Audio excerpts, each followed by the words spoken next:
Otherwise. So welcome you all for today's online and offline class. So today I will explain. So write down heading barcode.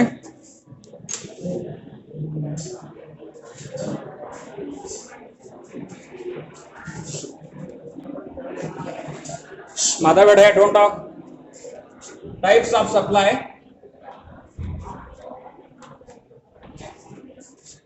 And next one is determinants of elasticity of supply. Okay, and here one content I have left, that is types of demand.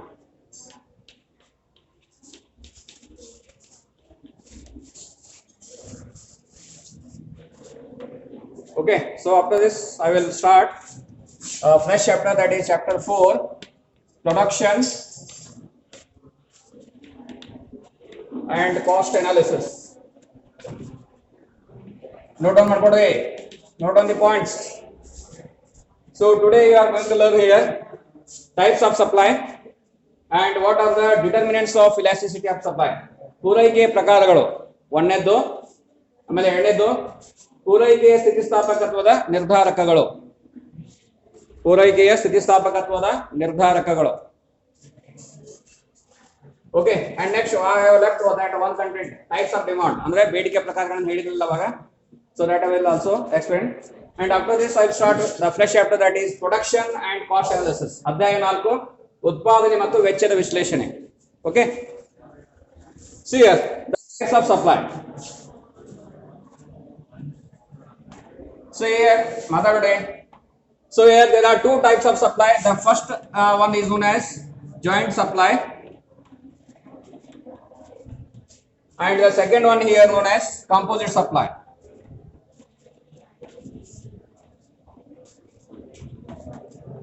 ಇದಕ್ಕೆ ಜಂಟಿ ಬೇಡಿಕೆ ಅಂತ ಹೇಳ್ತೀವಿ ಅಥವಾ ಕೂಡು ಬೇಡಿಕೆ ಅಂತಲೂ ಸಹ ಕರಿತೀವಿ. ಸೊ ಪೂರೈಕೆ ಪ್ರಕಾರಗಳಲ್ಲಿ ಸಂಯುಕ್ತ ಪೂರೈಕೆ ಅಥವಾ ಜಂಟಿ ಪೂರೈಕೆ ಅಂತ ಹೇಳ್ತೇವೆ. ಬರ್ಕೊಡ್ರಿ, ಪೂರೈಕೆ ಪ್ರಕಾರಗಳು ಎರಡು ರೀತಿಯಲ್ಲಿ ಇದಾವೆ. So right on the flow chart. So number 1 joint supply ಅಂದ್ರೆ ಏನು? ಸಂಯುಕ್ತ ಪೂರೈಕೆ ಅಥವಾ ಜಂಟಿ ಪೂರೈಕೆ. And the second year one is at composite supply ಅಂದ್ರೆ ಸಮ್ಮಿಶ್ರ ಪೂರೈಕೆ. So here types of are mainly two types, joint as well as composite supply. Similarly, types of demand all are also two types. Here the joint demand ಮಾತಾಡೋಣ ಅಂದ್ರೆ ಇದು ಜಂಟಿ ಬೇಡಿಕೆ ಅಥವಾ ಸಂಯುಕ್ತ ಬೇಡಿಕೆ ಅಂತ ಹೇಳ್ತೀವಿ. ಅಂಡ್ ಸಿಮಿಲರ್ಲಿ ಕಾಂಪೋಸಿಟ್ ಡಿಮಾಂಡ್ ಸಮ್ಮಿಶ್ರ ಬೇಡಿಕೆ. Okay, so likewise you have to classify on the flow chart of demand as well as the supply. So now here what is the joint supply? ಜಂಟಿ ಬೇಡಿಕೆ ಅಥವಾ ಇದಕ್ಕೆ ನಾವು ಕನ್ನಡದಲ್ಲಿ ಇನ್ನೊಂದು ವರ್ಡ್ ಕೂಡು ಬೇಡಿಕೆ ಅಥವಾ ಸಂಯುಕ್ತ ಬೇಡಿಕೆ ಅಂತಲೂ ಸಹ ನಾವು ಇದನ್ನ ಕರಿತೀವಿ. ಸೊ ಹಿಯರ್ ಏನಂದ್ರೆ ಇಲ್ಲಿ joint supply, it refers to the goods and services which are supplied jointly to satisfy one human want or a human want. ಮಾನವನ ಬಯಕೆಗಳನ್ನ ಈಡೇರಿಸಲಿಕ್ಕೆ ಸರಕು ಮತ್ತು ಅಥವಾ ಸೇವೆಗಳನ್ನ ನಾವು ಸಂಯುಕ್ತವಾಗಿ ಅಥವಾ ಕೂಡಿಯಾಗಿ ಅಥವಾ ಒಟ್ಟಾರೆಯಾಗಿ ಪೂರೈಕೆ ಮಾಡಿದಾಗ ಅದಕ್ಕೇನಂತೀವಿ ಜಂಟಿ ಪೂರೈಕೆ ಅಂತ ಅದನ್ನ ಕರೆಯಲಾಗ್ತದೆ. So here one cannot be produced with the another. So ಈಗ ಒಂದನ್ನು ಬಿಟ್ಟು ನಾವು ಮತ್ತೊಂದನ್ನ ಇಲ್ಲಿ ಉತ್ಪಾದನೆ ಅಥವಾ ಪೂರೈಕೆ ಮಾಡಲಿಕ್ಕೆ ಸಾಧ್ಯವಿಲ್ಲ ಅಂತ ಹೇಳ್ಬೋದು. So that is why here the best example that is for the we can see that joint ಸಪ್ಲೈಗೆ ಶೀಪ್ ಅಂದ್ರೆ ಕುರಿ ಅಂತ ಹೇಳ್ಬೋದು ಅಥವಾ you can say also goat. So this is cause for what? So this is the main product. ಕುರಿ ಅಥವಾ ಆಡು ಅಥವಾ ಮೇಕೆ ಅಂತ ಹೇಳ್ತೀವಿ. So that is the main, okay, main product. So what will get other the by products? ಅದರ ಉಪ ಉತ್ಪನ್ನಗಳು ಏನು? There are so many. So here meat, ಮಾಂಸ ಸಿಗ್ತದ. And next one is wool, ಉಣ್ಣೆ ಮಾಡಬಹುದು. ಅಂಡ್ ಅನದರ್ ಒನ್ ಈಸ್ ಮತ್ತೊಂದು ಏನು ಅಂತ ಹೇಳೋದಕ್ಕೆ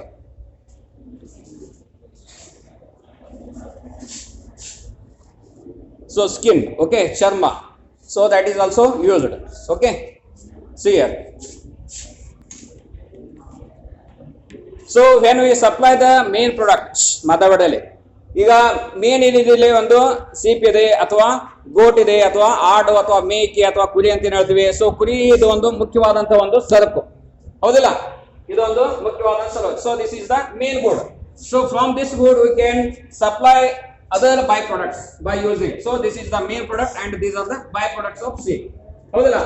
ಸೊ ಈಗ ಕುರಿ ಏನಿದೆ, ಕುರಿಯಿಂದ ನಾವು ಮಾಂಸವನ್ನು ಮಾಡಬಹುದು, ಅದೇ ರೀತಿಯಾಗಿ ಊಲ್ ಅಂದ್ರೆ ಉಂಡೆಯನ್ನು ಪಡೆಯಬಹುದು, ಅದೇ ರೀತಿಯಾಗಿ ಅದರ ಚರ್ಮವನ್ನು ಸಹ ಉಪಯೋಗ ಮಾಡಲಿಕ್ಕಿದೆ, ಪಾದರಕ್ಷೆಗಳಿರ್ಬೋದು ಅಥವಾ so drums, so many items we can make by using the skin.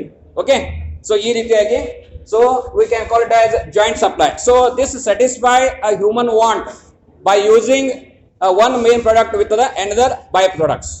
So ಈ ರೀತಿಯಾಗಿ ಒಂದು ಮುಖ್ಯ ಸರಕು ಇನ್ನುಳಿದ ಸರಕುಗಳ ಅಂದ್ರೆ ಉತ್ಪನ್ನಗಳ ಮೂಲಕ ಮಾನವನ ಬಯಕೆಯನ್ನ ಅದು ತೃಪ್ತಿಪಡಿಸಲಿಕ್ಕೆ ಪೂರೈಕೆ ಮಾಡಿದ್ದೇ ಆದಲ್ಲಿ ಸೊ ಅದಕ್ಕೆ ಏನಂತೀವಿ ನಾವು ಜಂಟಿ ಬೇಡಿಕೆ ಅಥವಾ ಸಂಯುಕ್ತ ಬೇಡಿಕೆ ಅಂತ ಇದನ್ನ ಕರೆಯಲಾಗ್ತದೆ. And similarly the second one,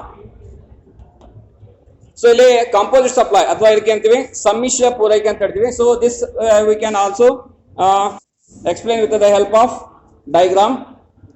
So here when different commodities or services are required or supplied to satisfy a one human want or a desire is known as composite supply. ಈಗ ಮಾನವನ ಬಯಕೆಯನ್ನ ಈಡೇರಿಸಲಿಕ್ಕೆ ಯಾವುದೇ ಒಂದು ಸರಕು ಅಥವಾ ಸೇವೆಯನ್ನ ಪೂರೈಕೆ ಮಾಡಿದ್ದೇ ಆದಲ್ಲಿ ಅದಕ್ಕೆ ಸಮ್ಮಿಶ್ರ ಪೂರೈಕೆ ಅಂತ ಹೇಳ್ತೀವಿ. So here the best example is light, ಅಂದ್ರೆ ಬೆಳಕು. ಸೊ ಬೆಳಕನ್ನು ನಾವು ಯಾವ ರೀತಿಯಾಗಿ ಪಡೆಯಲಿಕ್ಕೆ ಸಾಧ್ಯವಿದೆ? So from which see here. So this is the light. So this is our desire to get a light. So when there is a dark, so what is our desire? What we want? We want a light in our house or in our home. ಆಗ ಕತ್ಲಾಗಿದೆ, ಕತ್ಲೆ ಇದ್ದಾಗ ನಾವು ಬೆಳಕನ್ನು ಮಾಡಿಕೊಳ್ಬೇಕಾಗಿದೆ. So what we have to do? We have to use the composite supply like kerosene. ಸೀಮೆ ಎಣ್ಣೆಯನ್ನು ಉಪಯೋಗ ಮಾಡಲಿಕ್ಕೆ ಸಾಧ್ಯವಿದೆ. So ಸೀಮೆ ಎಣ್ಣೆ. Okay, similarly gas and electricity. ಹೌದಲ್ಲ, by using these three products so we can get the light. Okay, so here what it means? It means that so to satisfy a human want, so suppose the products are supplied like this, so we can call it as a composite supply. ಅದಕ್ಕೆ ಅಂತೀವಿ ಸಮ್ಮಿಶ್ರ ಪೂರೈಕೆ ಅಂತ ಕರೆಯಲಾಗ್ತದೆ. Because it satisfy our want, desire.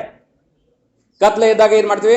So ನಾವು ಬೆಳಕನ್ನು ಪಡೆಯಲಿಕ್ಕೆ ಇಚ್ಛೆ ಮಾಡ್ತೀವಿ. So that time these goods are supplied, so we can get the light from kerosene also by using the kerosene, and similarly by gas, and similarly by using the electricity, ವಿದ್ಯುತ್ ಶಕ್ತಿ. So ಈ ರೀತಿಯಾಗಿ ಇದಕ್ಕೆ ಅಂತೀವಿ ಸಮ್ಮಿಶ್ರ ಪೂರೈಕೆ ಅಂತ ಹೇಳ್ತೀವಿ. Okay, so it satisfies one want by using whatever we desire, whether we desire or whether we wish to use a kerosene product by get the light. Similarly electricity and gas, likewise we have to define. So ಈ ರೀತಿಯಾಗಿ ನಾವು ಏನು ಮಾಡ್ತೀವಿ, ಪೂರೈಕೆಯನ್ನ ಅದರ ಪ್ರಕಾರಗಳನ್ನ ಈ ರೀತಿಯಾಗಿ ವಿವರಣೆ ಮಾಡಲಿಕ್ಕೆ ಸಾಧ್ಯವಿದೆ. So this is a joint. Why called as a joint? Because we cannot produce these byproducts without this main product. Okay, ಈಗ ಕುರಿ ಅಥವಾ ಆಡು ಮೇಕೆ ಏನಿದೆ ಇದರಿಂದ ಇವುಗಳನ್ನು ಪಡೆಯಲಿಕ್ಕೆ ನಾವು ಸಾಧ್ಯವಿಲ್ಲ. So that is Y we call it as joint supply ಅಂತ ಹೇಳ್ತೀವಿ. ಓಕೆ, ಸೊ ಹೀಗಾಗಿ ಒಂದು ಸರಕಿನ ಮೂಲಕ ಇನ್ನಿತರೆ ಉಪ ಉತ್ಪನ್ನಗಳನ್ನು ಪಡೆದಿದ್ದೇ ಆದಲ್ಲಿ ಅದಕ್ಕೆ ಅಂತ ಸಂಯುಕ್ತ ಪೂರೈಕೆ ಅಥವಾ ಒಂದು ಉಪ ಉತ್ಪನ್ನಗಳನ್ನ ಪಡೆಯಲಿಕ್ಕೆ ಒಂದು ಮುಖ್ಯ ಸರಕನ್ನು ನಾವು ಉಪಯೋಗ ಮಾಡಿದ್ದೇ ಆದಲ್ಲಿ ಅದಕ್ಕೆ ಸಂಯುಕ್ತ ಪೂರೈಕೆ ಅಂತಲೂ ಸಹ ನಾವು ಕರೆಯಬಹುದು. Similarly joint demand and composite demand. So ಇವುಗಳನ್ನು ಸಹ we can explain with the help of diagram.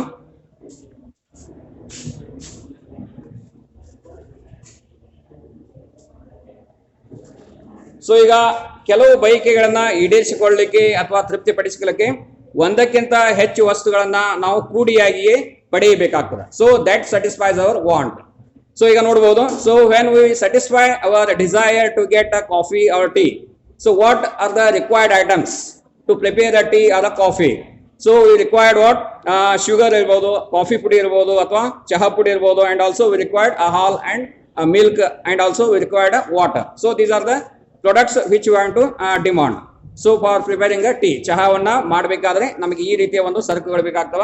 So because it satisfy our want, ಅಂದ್ರೆ ಒಂದು ಬಯಕೆಯನ್ನ ಈಡೇರಿಸಿಕೊಳ್ಳಲಿಕ್ಕೆ ಇನ್ನುಳಿದ ಸರಕುಗಳಿಗೆ ನಾವು ಬೇಡಿಕೆಯನ್ನ ಸೃಷ್ಟಿ ಮಾಡಿದ್ದೇ ಆದಲ್ಲಿ. So to satisfy one desire of a human want or to satisfy with the help of so many products. So when we demand it jointly, so that demand is known as joint demand ಅಂತ ಹೇಳ್ತೀವಿ. So here the best example coffee ಇರಬಹುದು ಅಥವಾ tea ಇರಬಹುದು. So this we call it as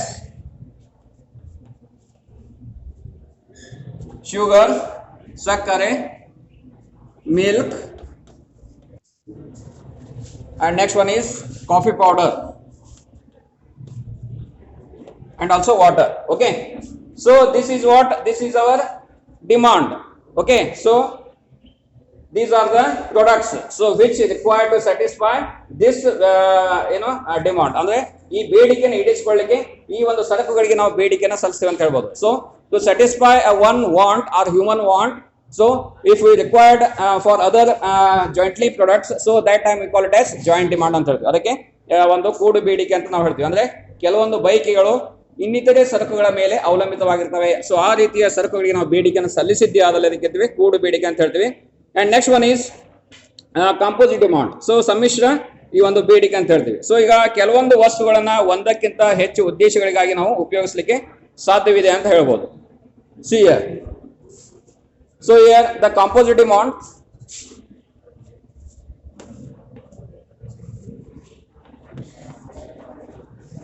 ಉಕ್ಕು ಅಥವಾ iron ಅಂತ ಹೇಳ್ತೀವಿ.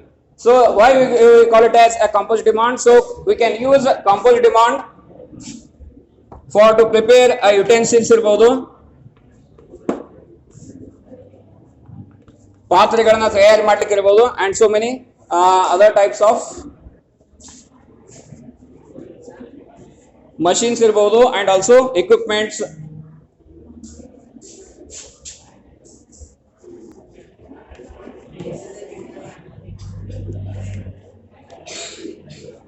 So here, so this is a composite demand. Idina ಸಮ್ಮಿಶ್ರ ಬೇಡಿಕೆ ಅಂತ ಹೇಳ್ತೀವಿ. So to satisfy any demand, okay, or a human want, so we require this is a main item or a main product. So from this product we can get or we can demand for others like utensils ಇರಬಹುದು.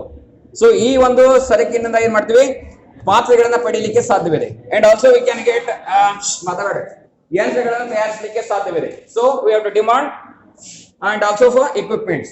Okay, so that is why we call it as a composite demand. ಆದ್ರಿಂದ ಏಕೆಂದ್ರೆ ಸಮ್ಮಿಶ್ರ ಬೇಡಿಕೆ ಅಂತ ನಾವು ಕರಿತೀವಿ. So here iron is a main product, ಹೌದಲ್ಲ? So why we demand the iron? Because it composes so many items. Okay, ಇದು ಅನೇಕ ರೀತಿಯ ಸಮ್ಮಿಶ್ರ ಬೇಡಿಕೆಗಳಿಗೆ ಕಾರಣವಾಗ್ತದೆ. So that is why we call it as iron is a composite demand. ಅಂದ್ರೆ ಒಂದು ಬೇಡಿಕೆ ಇನ್ನಿತರ ಬೇಡಿಕೆಗಳಿಗೆ ಸಂಯುಕ್ತವಾಗಿ ಅಲ್ಲಿ ಅದನ್ನ ಇಚ್ಛಿಸಿದೆ ಆದಲ್ಲಿ ಅದಕ್ಕೆ ಅಂತೀವಿ ಸಮ್ಮಿಶ್ರ ಬೇಡಿಕೆ ಅಥವಾ ಸಮ್ಮಿಶ್ರ ಇದನ್ನ ಕರೆಯಬಹುದು. ಅದೇ ರೀತಿಯಾಗಿ ಇನ್ನುಳಿದ ಉದಾಹರಣೆಗಳನ್ನು ಸಹ ನಾವಿಲ್ಲಿ ಹೇಳ್ಬೋದು. And third one is direct and derived demand. So here the third one, ಇಲ್ಲಿ ಬರಲಿಲ್ಲ, ಡೈರೆಕ್ಟ್ ಆರ್ ಡಿರೈವ್ಡ್ ಡಿಮಾಂಡ್. ಬರ್ಕೊಡಲಿ, ಬೇಡಿಕೆಯಲ್ಲಿ ಮತ್ತೊಂದು ಪ್ರಕಾರ ಬರ್ತದ, ನೇರ ಬೇಡಿಕೆ ಅಥವಾ ಪ್ರತ್ಯಕ್ಷ ಬೇಡಿಕೆ ಅಂತ ಹೇಳ್ತೇವೆ. Or derive demand. ಸೊ ಅಥವಾ ಎಂಡ್ ಅಂದ್ರೆ ಡಿರೈವ್ಡ್ ಡಿಮಾಂಡ್ ಅಂದ್ರೆ ಇದಕ್ಕೆ ಡಿರೈವ್ ಡಿಮಾಂಡ್ ಅಂತೀವಿ ಅಪ್ರತ್ಯಕ್ಷ ಬೇಡಿಕೆ ಅಥವಾ ಅನೇರ ಬೇಡಿಕೆ ಅಂತ ಹೇಳ್ತೇವೆ. So here what is the example for direct demand? So when we wear a dress or readymade product, so that we call it as a direct demand, because all finished goods are the examples for direct demand. So when we required when you go or when you go out, so that time what we required, so we will use ready products. Okay, ಹೊರಗಡೆ ಹೋಗಬೇಕಾದ್ರೆ ನಾವು dress ಗಳನ್ನು ಹಾಕೊಂಡು readymade product ಗಳನ್ನು ಹಾಕೊಂಡು ನಾವು ಹೋಗ್ತಾ ಇದ್ದೀವಿ. And also when we come to school or college, so what you have to, so you will not come ಹಾಗೆ ನೀವು ಬರುವುದಿಲ್ಲ. So we can use or can buy so many the ready-made products. So ಅಲ್ಲಿ ತಯಾರಿ ಅಥವಾ ಅಂತಿಮ ಅನುಭವಿ ಸರಕುಗಳನ್ನು ನೀವು ಹಾಕಿಕೊಂಡು ಬರ್ತೀರಿ ಅಥವಾ ತಗೊಂಡು ಬರ್ತೀರಿ. So that is called as a direct demand, ಅಂದ್ರೆ ಅದು ಪ್ರತ್ಯಕ್ಷ ಬೇಡಿಕೆ ಅಥವಾ ನೇರ ಬೇಡಿಕೆ ಅಂತ ಹೇಳ್ತೀವಿ. Whereas derived and also you can call it as ಅವತರಿಸಿದ ಅಂತ ಹೇಳ್ತೀವಿ, ಅಥವಾ ಚದುರಿದ ಅಂತ ಹೇಳ್ತೀವಿ, ಅಥವಾ ಅಪ್ರತ್ಯಕ್ಷ ಅಂತಲೂ ಸಹ ನಾವು ಕರೆಯಬಹುದು. So this is the examples for what, ಅಪ್ರತ್ಯಕ್ಷ ಬೇಡಿಕೆಗೆ ಯಾವ ರೀತಿಯಾಗಿ ಉದಾಹರಣೆಯನ್ನ ಕೊಡಬಹುದು.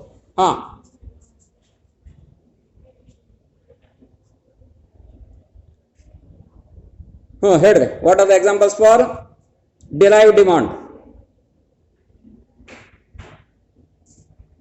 Whatever the inputs required for the outputs.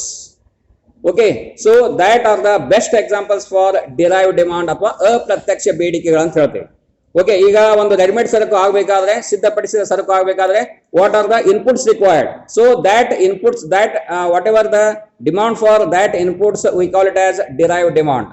To get a output or ಒಂದು ಹೊಸ ಉತ್ಪನ್ನವನ್ನು ಪಡಿಬೇಕಾದ್ರೆ ಏನು ಅದಕ್ಕೆ ಯಾವ ಯಾವ ರೀತಿಯ ಸರಕುಗಳಿಗೆ ಬೇಡಿಕೆ ಉಂಟಾಗ್ತದ, ಸೊ ಅವುಗಳಿಗೆ ಏನಂತೀವಿ, ಸಲುವಳಿಗಳು ಅಂತ ಹೇಳ್ತೀವಿ. V can say that inputs ಅಂತ ಹೇಳ್ತೀವಿ. ಸೊ ಆ ರೀತಿಯ ಸಲುವಳಿಗಳನ್ನ ನಾವು ಬೇಡಿಕೆಯನ್ನು ಸಲ್ಲಿಸಿದ್ರೆ ಆದಲ್ಲಿ ಅವುಗಳಿಗೆ ಅಂತೀವಿ ಡಿರೈವ್ಡ್ ಡಿಮಾಂಡ್, ಅಥವಾ ಅದಕ್ಕೆ ಅಪ್ರತ್ಯಕ್ಷ ಬೇಡಿಕೆ ಅಂತಲೂ ಸಹ ನಾವು ಇಲ್ಲೇ ಕರೆಯಬಹುದು. So that is Y derived demand is always direct demand is always depending on derived demand. Okay, so ಈಗ ನೋಡಬಹುದು, ಪ್ರತ್ಯಕ್ಷ ಬೇಡಿಕೆ ಯಾವತ್ತೂ ಅದು ಪರೋಕ್ಷ ಬೇಡಿಕೆ ಅಥವಾ ಅಪ್ರತ್ಯಕ್ಷ ಬೇಡಿಕೆಯನ್ನು ಅವಲಂಬಿಸಿದೆ. Why? Because without the input we cannot produce the output. So that is why we demand for output, so that also demand for the inputs. So ಹೀಗಾಗಿ ಏನಾಗ್ತದೆ, ಅಲ್ಲಿ ಈ ಒಂದು ಸಲುವಳಿಗಳಿಗೆ ಹೀಗೆ ನಾವು ಬೇಡಿಕೆಯನ್ನು ಸಲ್ಲಿಸ್ತಾ ಹೋಗ್ತೀವಿ, ಅದೇ ರೀತಿಯಾಗಿಯೂ ಇಲ್ಲಿ ಉಪ ಉತ್ಪನ್ನಗಳಿಗೂ ಸಹ ಅದೇ ರೀತಿಯ ಒಂದು ಬೇಡಿಕೆ ಉಂಟಾಗ್ತದೆ ಅಂತ ಹೇಳ್ಬೋದು. So these are the examples for, ಕೇಳ್ತಾರೆ ನಿಮಗೆ what do you mean by explain or write a note on types of demand ಅಂತ ಕೇಳ್ಬೋದು, ಅಥವಾ ಬರ್ಕೊಡಿ, ಕ್ವಶನ್ ಬರ್ಕೊಡ್ಬೇಕು. Just only concept and types.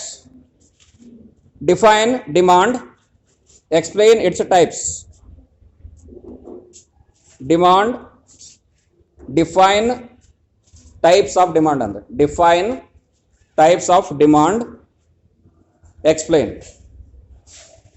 ಬೇಡಿಕೆಯ ಪ್ರಕಾರಗಳನ್ನು ವ್ಯಾಖ್ಯಾನಿಸಿ, ಬೇಡಿಕೆಯ ಪ್ರಕಾರಗಳನ್ನು ವ್ಯಾಖ್ಯಾನಿಸಿ, ಫುಲ್ ಸ್ಟಾಪ್, ವಿವರಿಸಿ, ಅವುಗಳನ್ನು ವ್ಯಾಖ್ಯೆ ಮಾಡಿ. So we have to explain with the help of examples like this.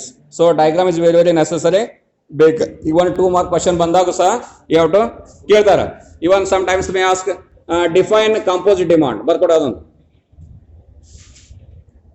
define composite demand, 2 marks hakodavella.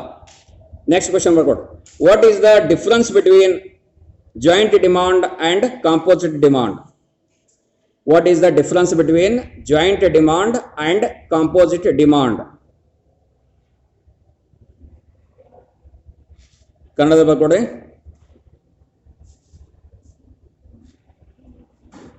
ಕೂಡು ಬೇಡಿಕೆ ಅಥವಾ ಸಂಯುಕ್ತ ಬೇಡಿಕೆ ಮತ್ತು ಸಮ್ಮಿಶ್ರ ಬೇಡಿಕೆಗಳ ನಡುವಿನ ವ್ಯತ್ಯಾಸವನ್ನು ತಿಳಿಸಿ. ಸಮ್ಮಿಶ್ರ ಬೇಡಿಕೆಗಳ ನಡುವಿನ ವ್ಯತ್ಯಾಸವನ್ನು ತಿಳಿಸಿ. Next question ಬರ್ಕೊಡಿ.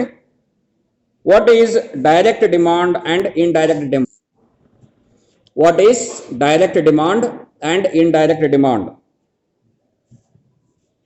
ಕನ್ನಡ ಬರ್ಕೊಡಿ. ನೇರ ಬೇಡಿಕೆ ಮತ್ತು ಪರೋಕ್ಷ ಬೇಡಿಕೆ ಎಂದರೇನು? ನೇರ ಬೇಡಿಕೆ ಮತ್ತು ಪರೋಕ್ಷ ಬೇಡಿಕೆ ಎಂದರೇನು? ಸೊ ಬ್ರಾಕೆಟ್ ನಲ್ಲಿ ಹಾಕಿ 2 marks. So next question is write down. ಮುಂದಿನ ಪ್ರಶ್ನೆ ಬರ್ಕೊಡಿ. Briefly explain types of supply. Briefly explain types of supply. ಪೂರೈಕೆಯ ಪ್ರಕಾರಗಳನ್ನು ಸಂಕ್ಷಿಪ್ತವಾಗಿ ವಿವರಿಸಿ. ಪೂರೈಕೆಯ ಪ್ರಕಾರಗಳನ್ನು. So don't right all those things. ಅವನು ಬರಲಿಕ್ಕೆ ಹೋಗ್ಬೇಡ್ರಿ, ಈಗೇನು ಹೇಳಿದಿಲ್ಲ ಇದನ್ನು ಬರೀಬೇಕು. ಓಕೆ, ಅಲ್ಲಿ ಕನ್ಫ್ಯೂಷನ್ ಮಾಡ್ಕೊಳಕ್ಕೆ ಹೋಗ್ಬೇಡ್ರಿ, ಅಲ್ಲಿ ಅದನ್ನು ಬರೋದಕ್ಕೆ ಹಾಕಿ. ಓಕೆ, ಅವು ಬೇರೆ, ಅಲ್ಲಿ ಅವು ಬೇರೆ ಬರ್ತಾವ, ಇವು ಬೇರೆ ಬರ್ತಾವ. ಅದಕ್ಕೆ ಅದು ಭಾಳ ಎಲ್ಲ ಮಿಕ್ಸಪ್ ಐತಿ, ಅದಕ್ಕೆ ಕನ್ಫ್ಯೂಷನ್ ಮಾಡ್ಕೊಳಕ್ಕೆ ಹೋಗಬೇಡ. ಜಸ್ಟ್ ಓನ್ಲಿ ಅಲ್ಲಿ ಸೀದಾ ಹೇಳಿದ್ರೆ ನಾವಿಲ್ಲಿ ಉಲ್ಟಾ ಹೇಳೋದು ಇಷ್ಟೇ. ಅಲ್ಲಿ ನೇರವಾಗಿ ಹೇಳ್ತೀವಿ, ಇಲ್ಲಿ we have to say the answer indirect. That is the difference between demand and supply. ಅಷ್ಟೇ ನೆನಪಿಟ್ಕೊಡಿ, ಅದನ್ನ ಇಟ್ಕೊಂಡು we can analyse. Okay, briefly explain types of supply. Bracket ಹಾಕಿದ್ರೆ 5 marks. ಅಲ್ಲಿ ಕೆಳಗಡೆ ಬರ್ಕೊಡಿ. What is composite supply? What is composite supply? Next ಬರ್ಕೊಡಿ. Define joint supply. Define joint supply. ಇವೆಲ್ಲ 2 marks ಬರ್ತಾವ. ಓಕೆ, ಸೊ ಅದ್ರ ಬಗ್ಗೆ ಡಯಾಗ್ರಾಮ್ಸ್ ತಕ್ಕೊಡ್ರಿ. And similarly you can use so many diagrams. Diagram is very very necessary when you will get this type of questions. Suppose if you get 2 mark question or 5 mark questions also. Okay, so this is all about types of supply and types of demand. Okay, so don't make confusion here. ಪೂರೈಕೆಯ ಪ್ರಕಾರಗಳು ಇದು, ಆಮೇಲೆ ಇದು ಬೇಡಿಕೆಯ ಪ್ರಕಾರಗಳು. ಅಲ್ಲಿ confusion ಮಾಡ್ಕೊಳಕ್ ಹೋಗ್ಬೇಡ್ರಿ. ನಿಮಗೆ ಆಕ್ಚುಲಿ ಹಿಂಗೆ ಕೇಳೋದಿಲ್ಲ, ಅದು types of supply or types of demand ಅಂತ ಕೇಳೋದಿಲ್ಲ usually, because students will get confusion. ಅಲ್ಲಿ ಏನ್ ಕೇಳ್ತಾರೆ ಯೂಸಲಿ ನಿಮಗೆ ಡೆಫಿನೇಷನ್ ಕೇಳ್ತಾರೆ. What is the difference between joint supply and composite supply ಅಂತ ಕೇಳ್ಬೋದು, ಆರ್ ಡಿಫೈನ್ ಕಾಂಪೋಸಿಟ್ ಸಪ್ಲೈ ಅಂತ ಹಿಂಗೆ ಹೇಳ್ಬೋದು, ಅಥವಾ give the examples for joint supply or composite supply. ಈ ತರ ನಿಮಗೆ ಪ್ರಶ್ನೆ ಬರ್ತದೆ. ಓಕೆ, ಯಾಕಂದ್ರೆ ಸ್ವಲ್ಪ ಕನ್ಫ್ಯೂಷನ್ ಆಗ್ತದೆ. ಸಮ್ ಕ್ವಶನ್ಸ್ ಆರ್ ದೇರ್, ಆದ್ರೆ ಒಂದ್ ವೇಳೆ ಹಂಗೆ ಬಂದ್ರೆ ಬಿಟ್ಟು ಬರ್ಲಿಕ್ಕೆ ಹೋಗ್ಬೇಡ ಅಂತ ಹೇಳೋದು. So many types of questions are given. So ಆ ರೀತಿ ಆಗಬಾರ್ದು ಒಂದು ಉದ್ದೇಶದಿಂದ ಅದಕ್ಕೆ ಡಯಾಗ್ರಾಮ್ಗಳನ್ನ ಸರಿಯಾಗಿ ತಿಳ್ಕೊಡ್ರೆ ಅದೇ ಪ್ರಕಾರ you can make so many diagrams. Okay, ಇದೇ ಡಯಾಗ್ರಾಮ್ ಬೇಕಂತಿಲ್ಲ, so many books they have given different diagrams. ಅವುಗಳನ್ನು ಸಹ ನೀವು ಇಲ್ಲಿ ಉಪಯೋಗ ಮಾಡಬಹುದು. So next I will move on to the next content, that is the determinants of supply, elasticity of supply. ಪೂರೈಕೆಯ ಸ್ಥಿತಿಸ್ಥಾಪಕತ್ವವನ್ನು ನೆಕ್ಸ್ಟ್ ಬರ್ಕೊಡ್ರಿ. ನೆಕ್ಸ್ಟ್ ಹೆಡ್ಡಿಂಗ್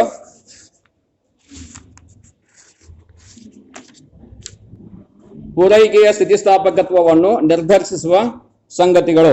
ಸಿಮಿಲರ್ ಅವೇ ಬರ್ತವೆ, ಅವೇ points, factors. So which I learned in previous, that is determinants of supply. ಪೂರೈಕೆಯನ್ನ ನಿರ್ಧರಿಸುವ ಸಂಗತಿಗಳು ಏನ್ ಬರ್ತವೆ. So they same types of factors are also comes under elasticity of supply. ಪೂರೈಕೆ ಸ್ಥಿತಿಸ್ಥಾಪಕ. So examples like nature of goods. So ಸರಕುಗಳ ಒಂದು ಸ್ವಭಾವ ಇರಬಹುದು. So perishable goods, the best example for the nature of goods, give examples like perishable goods and durable goods. So what is the impact on perishable goods and what is the impact on durable goods with respect to elasticity of demand, elasticity of supply. ಪೂರೈಕೆಯ ಸ್ಥಿತಿಸ್ಥಾಪಕತ್ವದಲ್ಲಿ ಏನು ದೀರ್ಘಕಾಲ ಸರಕುಗಳು ಉಪಯೋಗಕ್ಕೆ ಏನು ಬರ್ತವೆ, ಅದೇ ರೀತಿಯಾಗಿ ಅತಿ ಬೇಗನೆ ನಾಶವಾಗ್ತಕ್ಕಂಥ ಸರಕುಗಳಲ್ಲಿ ಯಾವ ರೀತಿಯ ಒಂದು ಪೂರೈಕೆಯ ಸ್ಥಿತಿಸ್ಥಾಪಕತ್ವ ಇರ್ತದ. So that is also determining factor. Okay, so perishable goods or vegetable markets. Okay, or we can say that animal husbandry products, ಅಥವಾ ಪಶು ಸಂಗೋಪನೆಯ ಸರಕುಗಳಂತ ಹೇಳ್ತೀವಿ. ಅದೇ ರೀತಿಯಾಗಿ ಇಲ್ಲಿ ಮತ್ತೆ ಸಸ್ಯಾಹಾರಿ ಈ ಒಂದು ಸರಕುಗಳ ಒಂದು ಉದಾಹರಣೆ ಕೊಡ್ಬೋದು. ಅವು ಅತಿ ಬೇಗನೆ ನಾಶವಾಗಿ ಹೋಗ್ಬಿಡ್ತಾವೆ. ಸೊ ಅದೇ ರೀತಿಯಾಗಿ what is the impact of elasticity of supply for these products. So here supply and stock V cannot differ in perishable market. So where as we can differ supply and stock where in durable goods, because we will get so many times, periods in maybe 1 month, week or a year. Okay, so many times we will get. So that is why here we can define or we can differ supply and stock, whereas in perishable market it is always same, that is stock and supply. So ಹೀಗಾಗಿ ಈ ಒಂದು ಅತಿ ಬೇಗನೆ ನಾಶವಾಗುವ ಸರಕುಗಳಲ್ಲಿ ಸಂಗ್ರಹ ಮತ್ತು ಪೂರೈಕೆಗಳಲ್ಲಿ ವ್ಯತ್ಯಾಸಗಳನ್ನು ಮಾಡಲಿಕ್ಕೆ ಬರುವುದಿಲ್ಲ, ಅದು ಯಾವತ್ತೂ ಸೇಮ್ ಒಂದೇ ರೀತಿಯಲ್ಲಿ ಇರ್ತದೆ. So that is the nature of goods, which is a determining factor of elasticity of supply. And similarly second one is cost of production. So ಈಗ ವೆಚ್ಚದ ಒಂದು ಉತ್ಪಾದನೆ ಅಂತ ಹೇಳ್ಬೋದು. So the supply of commodity will be inelastic in the if the additional output of an produced that is at increasing rates. So ಈಗ ಮತ್ತೊಂದು ರೀತಿಯಲ್ಲಿ ಹೇಳ್ತೀವಿ ಏನು ಉತ್ಪಾದನೆಯ ಒಂದು ವೆಚ್ಚ.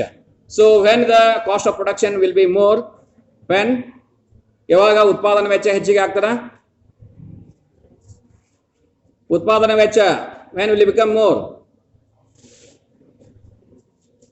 when increase in the prices of inputs. Okay, ಸಲುವಳಿಗಳಲ್ಲಿ ಯಾವಾಗ ಅವುಗಳ ಬೆಲೆಗಳಲ್ಲಿ ವೃದ್ಧಿ ಆಗ್ತದ. and what are the ಸಲುವಳಿ?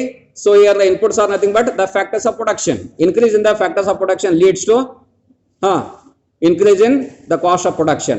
So ಇವುಗಳಲ್ಲಿ ಉತ್ಪಾದನಾ ವೆಚ್ಚ ಹೆಚ್ಚಳ ಆಗಲಿಕ್ಕೆ ಇವು ಸಹ ಮುಖ್ಯವಾದ ಕಾರಣಗಳಾಗಿದಾವೆ ಅಂತ ಹೇಳೋದು. ಅಂದ್ರೆ ಉತ್ಪಾದನಾಂಗಗಳಲ್ಲಿ ಬೆಲೆಗಳಲ್ಲಿ ಆದಂತಹ ಒಂದು ಹೆಚ್ಚಳ ಇದು ಸಹ ಏನಾಗ್ತದ, ಉತ್ಪಾದನಾ ವೆಚ್ಚ ಹೆಚ್ಚಿಗೆ ಆಗ್ಲಿಕ್ಕೆ ಕಾರಣವಾಗ್ತದೆ ಅಂತ ಹೇಳೋದು. Similarly V can say that market forces, ಮಾರುಕಟ್ಟೆ ಒತ್ತಡಗಳು. ಸೊ ಅಲ್ಲಿಯೂ ಸಹ ಮಾರುಕಟ್ಟೆ ಒತ್ತಡಗಳು ಸಹ ಏನ್ ಮಾಡ್ತಾವ, ಅಲ್ಲಿ ಒಂದು ಪೂರೈಕೆ ಸ್ಥಿತಿಸ್ಥಾಪಕತ್ವದಲ್ಲಿ ಹೆಚ್ಚು ಮತ್ತು ಕಡಿಮೆಯಾಗಿ ಮಾಡಬಹುದು. And similarly the prices, so ಅಲ್ಲಿಯೂ ಸಹ ಬೆಲೆಗಳ ಒಂದು ಒತ್ತಡ ಅಂತ ಹೇಳ್ತೀವಿ. So because depends on the supply as well as the demand factors. So ಬೆಲೆಗಳು ಅವುಗಳ ಮೇಲೆ ಅವಲಂಬಿತವಾಗಿರ್ತದೆ. And next one is size of the market. So here the best example here I am going to give a local markets with the city markets. So what is the impact on elasticity of supply? Okay, so ಇದು ಸಹ that is also a determining factor. ಅಂದ್ರೆ ಮಾರುಕಟ್ಟೆಯ ಗಾತ್ರವು ಸಹ ಪೂರೈಕೆಯ ಸ್ಥಿತಿಸ್ಥಾಪಕತ್ವವನ್ನು ನಿರ್ಧಾರ ಮಾಡ್ತದ ಅಂತ ನಾವು ಹೇಳ್ತೀವಿ. And similarly diversification of production. So ಇಲ್ಲಿ ಉತ್ಪಾದನೆಗಳ ವೈವಿಧ್ಯತೆ. So we can use so many technology to produce so many goods. Okay, so ಈಗ ಒಂದು ಸರಕನ್ನು ಉತ್ಪಾದನೆ ಮಾಡಲಿಕ್ಕೆ ಅನೇಕ ಉತ್ಪಾದನಾ ತಂತ್ರಗಳನ್ನ ನಾವು ಇಲ್ಲಿ ಉಪಯೋಗ ಮಾಡಬಹುದು. So whether we have to use a primitive technology or we can say that a classical technology or we have to use a modern technology or ನಾವು ಸೂಪರ್ ಟೆಕ್ನಾಲಜಿ. ಸೊ ಮೂರು ತಂತ್ರಜ್ಞಾನಗಳಿದಾವೆ. ಯಾವುದಾದ್ರೂ ಒಂದನ್ನ ಬಳಕೆ ಮಾಡಿಕೊಂಡು so we can produce quality and quantitative goods immediately. So ಅತಿ ಬೇಗನೆ ನಾವು ಈ ತಂತ್ರಜ್ಞಾನ ಉಪಯೋಗವನ್ನು ಮಾಡಬಹುದು. So that is also determining factor. So ಇದು ಸಹ ಏನಾಗಿದೆ, ಉತ್ಪಾದನೆಗಳ ಒಂದು ವೈವಿಧ್ಯತೆಯು ಸಹ ಪೂರೈಕೆ ಸ್ಥಿತಿಸ್ಥಾಪಕತ್ವವನ್ನ ನಿರ್ಧಾರ ಮಾಡಬಹುದು ಅಂತ ಹೇಳಿ. And similarly nature of business and availability of factors. So ಅದೇ ರೀತಿಯಾಗಿ ಈ ಒಂದು ಸಂಗತಿಗಳು ಅಂದ್ರೆ ಲಭ್ಯವಿರ್ತಕ್ಕಂಥ ಸಂಗತಿಗಳಿರ್ಬೋದು, ಅದೇ ರೀತಿಯಾಗಿ ಈ ಒಂದು ವ್ಯವಹಾರದ ಒಂದು ಸ್ವಭಾವ ಇರ್ಬೋದು. ಸೊ ಇವುಗಳು ಸಹ ಏನ್ ಮಾಡ್ತವ. So here labour oriented industries with the capital oriented industries, what is the difference? So ಅಲ್ಲಿ ನೋಡ್ಬೋದು, ಶ್ರಮ ಸಾಂದ್ರ ದೇಶಗಳು ಅಥವಾ ಶ್ರಮ ಸಾಂದ್ರ ಉತ್ಪಾದಕತೆ ಮತ್ತು ಅದೇ ರೀತಿಯಾಗಿ ಬಂಡವಾಳ ಸಾಂದ್ರ ಉತ್ಪಾದಕತೆ. So here what is the difference? So we can produce huge quantities where capital intensive industries compare to labour intensive industries. So ಅಲ್ಲಿ ಶ್ರಮ ಸಾಂದ್ರ ಈ ಒಂದು ರಾಷ್ಟ್ರಗಳಲ್ಲಿ ಏನ್ ಮಾಡ್ತದ, ಶ್ರಮವನ್ನ ಹೆಚ್ಚು ಉಪಯೋಗ ಮಾಡಿಕೊಂಡು ಸರಕುಗಳ ಉತ್ಪಾದನೆಯನ್ನ ಮಾಡ್ಲಾಗ್ತದ. ಆದರೆ ಮುಂದುವರೆದ ಶ್ರೀಮಂತ ರಾಷ್ಟ್ರಗಳಲ್ಲಿ ಅಲ್ಲಿ ಬೃಹತ್ ಯಂತ್ರೋಪಕರಣ ಉಪಯೋಗ ಮಾಡಿಕೊಂಡು ಹೆಚ್ಚು ಗುಣಮಟ್ಟದ ಸರಕುಗಳನ್ನು ಅತಿ ಬೇಗನೆ ಶೀಘ್ರವಾಗಿ ಹೆಚ್ಚಿನ ಮಟ್ಟದಲ್ಲಿ ಉತ್ಪಾದನೆ ಮಾಡಲಿಕ್ಕೆ ಸಾಧ್ಯವಿದೆ. So that is also nature of business is also a determining factor for elasticity of supply. So ಈ ರೀತಿಯ ಅನೇಕ ಸಂಗತಿಗಳು ನಮಗೆ ಇಲ್ಲಿ ಬರ್ತಾವ ಅಂತ ಹೇಳ್ಬೋದು. ಓಕೆ, ಸೊ ನಾವು this is all about the supply. Okay, supply and also a demand. So now I will close this chapter, that is second chapter is over, market forces. Now I will move on to the fourth chapter, that is right on heading mark order, production and cost analysis. ಇದನ್ನ ಆಮೇಲೆ ನಾನು WhatsApp ದಲ್ಲೇ notes ಅನ್ನ ಕಳಿಸ್ಕೊಡ್ತೀನಿ, Kannada and English mediums. ಅದಕ್ಕೆ WhatsApp ದಲ್ಲಿ ನೀವು touch up ಇರಿ. ಸಿಯರ್ one thing, ಈಗ ನಿಮ್ಮದು ಚಾಪ್ಟರ್ 4 ಒಂದು ಉಳಿತು, ಆಮೇಲೆ ಚಾಪ್ಟರ್ 5 ಒಂದು ಉಳಿದಿದೆ. ಸೊ ಇಲ್ಲಿ 4 that is depending on all are so theory is less and practical is more. Problems ಭಾಳ ಬರ್ತಾವೆ ಅಧ್ಯಾಯ 4ರಲ್ಲಿ. And you will also get there is a case study from chapter 4. ಅಧ್ಯಾಯ 4ರಲ್ಲಿ ನಿಮಗೆ ಕೇಸ್ ಸ್ಟಡಿ ಬರ್ತದೆ. ಸೊ ಹೀಗಾಗಿ ಅಲ್ಲಿ ಪ್ರಾಬ್ಲಮೆಟಿಕ್ ಆಸ್ಪೆಕ್ಟ್ ಮೇಲೆ ಇರ್ತಾವೆ, ಅದನ್ನು ತೋರ್ತೀನಿ. ಆಮೇಲೆ ಚಾಪ್ಟರ್ 5 ಏನಿದೆ that is a theoretical aspect. Okay, ಅದನ್ನ suppose if I will not get a regular classes in college, I will take classes that is online. So ಅದಕ್ಕೆ ಎಲ್ಲರೂ ನಿಮ್ದು ವಾಟ್ಸಪ್ ಈಗಿಂದಲೇ ಅದನ್ನ ರೆಡಿ ಪೊಸಿಷನ್ ಇಟ್ಕೊಡ್ರಿ.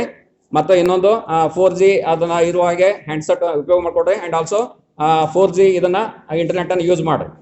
ಓಕೆ, ಇನ್ನು ಐಡಿಯಾ ಇರ್ಬೋದು ಅಥವಾ Airtel ಇರ್ಬೋದು. So I will send the links. Okay, Zoom link ಅನ್ನು ಕಳಿಸ್ಕೊಡ್ತೀನಿ. You have to download the Zoom from play store. ಅಲ್ಲಿ we can conduct online classes also. Okay, ಯಾಕಂದ್ರೆ 9th is your last working day.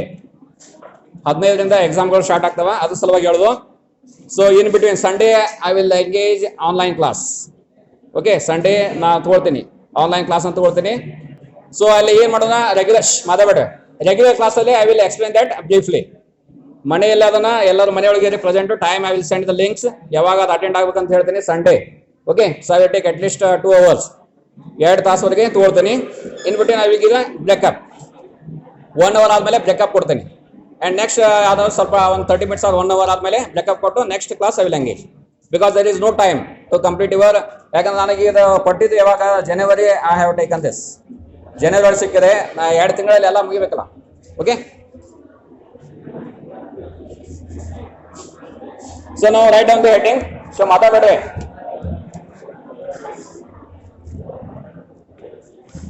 ಮತ್ತ 1ನೇ ತಾರೀಕ inaugural function is there, that is sports and other associations inaugural function is there on March 1st. So our class will ready to come because non class is full at 10 program will start. Okay, happen ನಾನು speed other class So I am wondering, so I will engage extra class from 1 to 2 o'clock. One at the admitted code. ಇವಾಗ ಸೋಮವಾರ ದಿವಸ and next day Tuesday. ಮಂಗಳವಾರ 2ನೇ ತಾರೀಕು ಆಗ್ತದ. That day also I will take extra class from 1 to 2 o'clock. ಯಾಕಂದ್ರೆ 3, 4, 5 I will not take the class because of second test. ಅದನ್ನ ಅಲ್ಲಿ ಮ್ಯಾನೇಜ್ ಮಾಡ್ಕೊಳ್ಳೋಣ. ಮಾತಾಡೋಣ. ತಿಳಿದಾ? ಆಮೇಲೆ ಸಂಡೇ 2 hours ಓದ್ತೀನಿ. ಆಮೇಲೆ Monday and Tuesday also will take 1 hour. So ಅಲ್ಲಿ 1 ತಾಸು ಅಲ್ಲಿ 1 ತಾಸು total 4 hours I will complete this chapter, that is 4th chapter. ಮತ್ತೆ ಅಲ್ಲಿ ನಿಮ್ಗೆ ಏನಾದ್ರು ಆನ್ಲೈನ್ ತೆಗೆದಿಲ್ಲ ಅಂದ್ರೆ ಸೊ ಯು ಕ್ಯಾನ್ ಬಂದು ನನಗೆ ಕೇಳ್ಬೋದು. Okay, I will available in department and also in ಮಾತಾಡಬೇಡ. ಸೊ ನಾವು ರೈಟ್ ಅಂತ heading chapter 4 production and cost analysis, ಉತ್ಪಾದನೆ ಮತ್ತು ವೆಚ್ಚದ ವಿಶ್ಲೇಷಣೆ.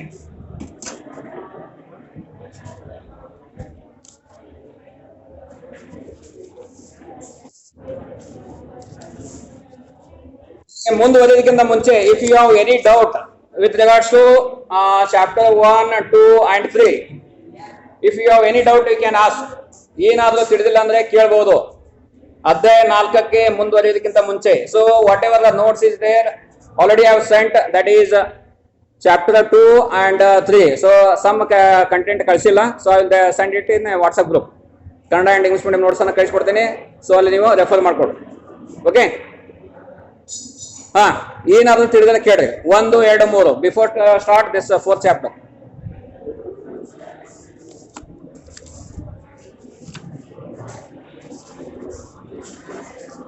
ಮಾತಾಡ್ಬೇಡ್ರಿ, ಡೋಂಟ್ ಟಾಕ್.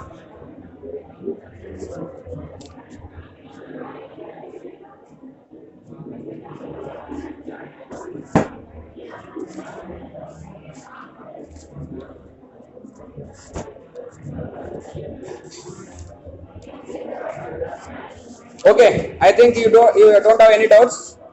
ಯಾವುದೋ ಡೌಟ್ ಇಲ್ಲ ಅಂತ ತಿಳ್ಕೊಂಡಿದ್ದೀನಿ. ಸೊ ನಾವು I will start. So write down points ಬರ್ಕೊಡ್ರಲ್ಲೇ. So point number 1, meaning and definition of production.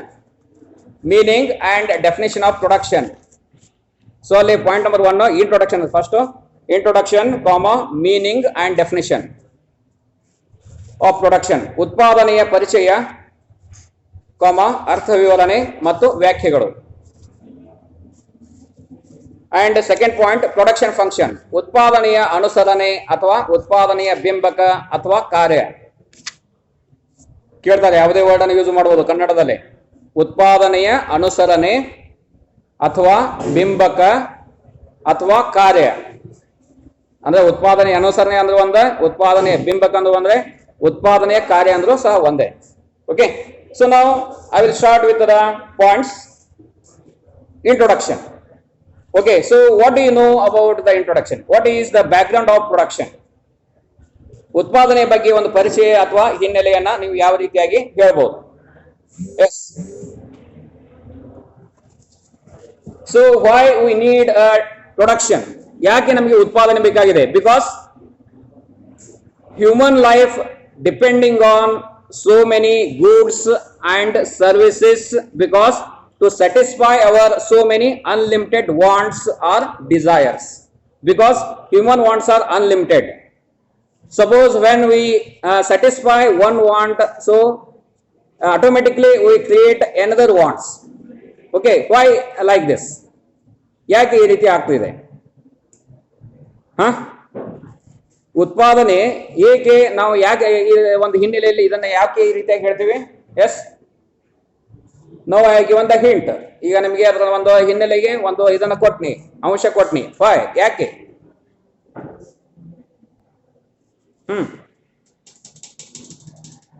ಮಾನವನ ಒಂದು ಜೀವನ ಏನಾಗಿದೆ ಅಂದ್ರೆ ಅದು ಒಂದು ಬಯಕೆಗಳ ಒಂದು ಆಗರ ಆಗಿದೆ ಅಥವಾ ಕಾರ್ಖಾನೆಯಾಗಿದೆ ಅಂತ ಹೇಳ್ತೀವಿ. ಯಾಕೆಂದ್ರೆ ಅವನು ಅನೇಕ ಸರಕುಗಳಿಗೆ ಮತ್ತು ಸೇವೆಗಳಿಗೆ ಬೇಡಿಕೆಯನ್ನ ಸಲ್ಲಿಸ್ತಿದ್ದಾನೆ. ಯಾಕೆ ಬೇಡಿಕೆಯನ್ನು ಸಲ್ಲಿಸ್ತಿದ್ದಾನೆ? ತನ್ನ ಬಯಕೆಗಳನ್ನ ಅಥವಾ ತೃಪ್ತಿಗಳನ್ನ ಏನಂತೀವಿ ಅದಕ್ಕೆ, ಬಯಕೆಗಳನ್ನ ಅಥವಾ ತೃಪ್ತಿಗಳನ್ನ ಈಡೇರಿಸಿಕೊಳ್ಳಲಿಕ್ಕೆ, ಹೌದಲ್ಲ? ಸೊ ಹೀಗಾಗಿ ಅವನು ಅನೇಕ ಸರಕುಗಳಿಗೆ ಮತ್ತು ಬೇಡಿಕೆಗಳಿಗೆ ಅಲ್ಲಿ ಬೇಡಿಕೆಯನ್ನ ಸಲ್ಲಿಸ್ತಾ ಇದ್ದಾನೆ ಅಂತ ಹೇಳ್ಬೋದು.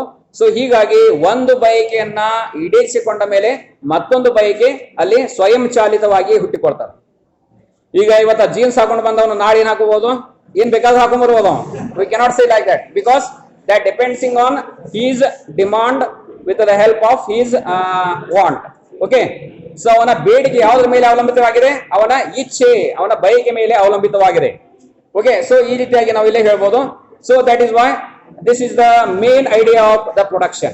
Okay, because to satisfy our so many unlimited wants, so we desire so many or we demand so many goods and services. So that is why the production, the concept emerges like this. So ಈ ರೀತಿಯಾಗಿ ಉತ್ಪಾದನೆಯ ಒಂದು ಯಾವ ರೀತಿಯ ಒಂದು ಹುಟ್ಟು ಅಥವಾ ಯಾಕೆ ಇದೆ ಈ ರೀತಿಯಾಗಿ ಅದಕ್ಕೆ ನಾವು ಹಿನ್ನೆಲೆ ಕೊಡ್ತೀವಿ ಅಂದ್ರೆ ಬಿಕಾಸ್ ಆಫ್ ದಿಸ್ ರೀಸನ್, ಈ ಒಂದು ಕಾರಣದಿಂದ ನಾವು ಅಂತ ಹೇಳ್ತೀವಿ. ಸೊ ನಾವು what you mean by production, ಉತ್ಪಾದನೆ ಅಂದ್ರೆ ಏನು? When we add a utility to any raw material or to any good or services, so that time the whatever the finished good, that is called as a production ಅಂತ ಹೇಳ್ತೀವಿ. ಅಂದ್ರೆ ಯಾವುದೇ ಒಂದು ಕಚ್ಚಾ ಸರಕಿಗೆ ತುಷ್ಟಿಗುಣ ಎಂಬ ಒಂದು ಅಂಶವನ್ನ ಸೇರಿಸಿದಾಗ ಅದು ನಮಗೆ ಬಯಕೆಯನ್ನ ಈಡೇರಿಸಿಕೊಳ್ಳುವ ಶಕ್ತಿ ಸಾಮರ್ಥ್ಯವನ್ನು ಹೊಂದಿದ್ದೇ ಆದಲ್ಲಿ ಅದಕ್ಕೆ ಉತ್ಪಾದಕ ಅಥವಾ ಉತ್ಪಾದನೆ ಅಂತ ನಾವು ಅದನ್ನು ಕರೆಯಬಹುದು. Also we can say that ಉತ್ಪಾದಕ ಸರಕು ಅಂತಲೂ ಸಹ ಹೇಳ್ತೀವಿ ಅಥವಾ ಔಟ್ಪುಟ್ ಅಂತಲೂ ಸಹ ನಾವು ಅದನ್ನು ಕರೆಯಬಹುದು. ಸೊ ಹೀಗಾಗಿ ಇಲ್ಲಿ ನಾವು ಉತ್ಪಾದನೆಗೆ ಒಂದು ವಿಶಿಷ್ಟ ಅರ್ಥವನ್ನ ಇಲ್ಲಿ ಅರ್ಥಶಾಸ್ತ್ರದಲ್ಲಿ ಕೊಡಲಾಗಿದೆ ಅಂತ ಹೇಳ್ಬೋದು. ಅಂದ್ರೆ ವಸ್ತುವಿಗೆ ತುಷ್ಟಿಗುಣವನ್ನ ಸೇರಿಸುವುದಕ್ಕೆ ಉತ್ಪಾದನೆ ಎಂದು ಕರೆಯಲಾಗುತ್ತದೆ. To create or add utility to any product or good is called as a production ಅಂತ ಕರೆಯಲಾಗ್ತದೆ. ಅದಕ್ಕೆ ಉತ್ಪಾದನೆ ಅಂತ ಹೇಳ್ತೀವಿ. ಈಗ ಒಂದು ಸರಕು, ಸೊ ಮಾತಾಡ್ರೆ, so we can say that this is a product, ಉತ್ಪಾದನೆ ಅಂತ ಹೇಳ್ತೀವಿ. Why we called as a product? Because it is a finished good. ಇದು ಏನಿದೆ ಡೈರೆಕ್ಟ್ ಡಿಮಾಂಡ್ ಅಥವಾ ಡೈರೆಕ್ಟ್ ಡಿಮಾಂಡ್ ಪ್ರಾಡಕ್ಟ್, ಅಂತಿಮ ಅನುಭೋಗಿ ಸರಕು ಅಂತ ಹೇಳ್ತೀವಿ ಅಥವಾ ಸಿದ್ಧಪಡಿಸಿದ ಸರಕು ಅಂತ ಹೇಳ್ತೀವಿ. Because I will satisfy my want directly with the help of this product. Okay, so it satisfy my desire, my want, ನನ್ನ ಬೈಕ್ ಏನಿದೆ, ಆಸೆ ಏನಿದೆ ಅದು ಈಡೇರಿಸದ. Why? Because this good has a utility. ಅದಕ್ಕೆ ಏನಿದೆ utility means what? To satisfy any want or any desire of a capacity ಅಂತ ಹೇಳ್ತೀವಿ. ಅಂದ್ರೆ ಒಂದು ವಸ್ತುವಿನಲ್ಲಿ ಬಯಕೆಯನ್ನ ಈಡೇರಿಸಿಕೊಳ್ತಕ್ಕಂಥ ಅಥವಾ ತೃಪ್ತಿಯನ್ನ ಈಡೇರಿಸತಕ್ಕಂಥ ಒಂದು ಶಕ್ತಿ ಸಾಮರ್ಥ್ಯ ಆ ಸರಕಿನಲ್ಲಿ ಇದ್ದರೆ ಅದಕ್ಕೆ ಅಂತೀವಿ ತುಷ್ಟಿಗುಣ ಅಂತ ನಾವು ಅದನ್ನು ಕರಿತೀವಿ. ಸೊ ಹೀಗಾಗಿ ಒಂದು ಸರಕಿಗೆ ತುಷ್ಟಿಗುಣ ಇದ್ದರೆ ಅದಕ್ಕೆ ಅಂತೀವಿ ಉತ್ಪಾದಕ ಅಥವಾ ಉತ್ಪಾದನೆ ಅಂತಲೂ ಸಹ ನಾವು ಅದನ್ನು ಕರಿಬಹುದು. ಸೊ ಹೀಗಾಗಿ ಉತ್ಪಾದನೆ ಅಂತ ನಾವೆಲ್ಲ ಹೇಳ್ಬೋದು. Similarly in nature we can see that there are so many products available, so free products are available. What are those? ನಿಸರ್ಗದಲ್ಲಿ ನಮಗೆ ಅನೇಕ ಉಚಿತ ಸರಕುಗಳು ಸಿಗ್ತಾವ. That is also what? Direct demand, ಹೌದಲ್ಲ? Water. So water we can use directly which is available freely in nature.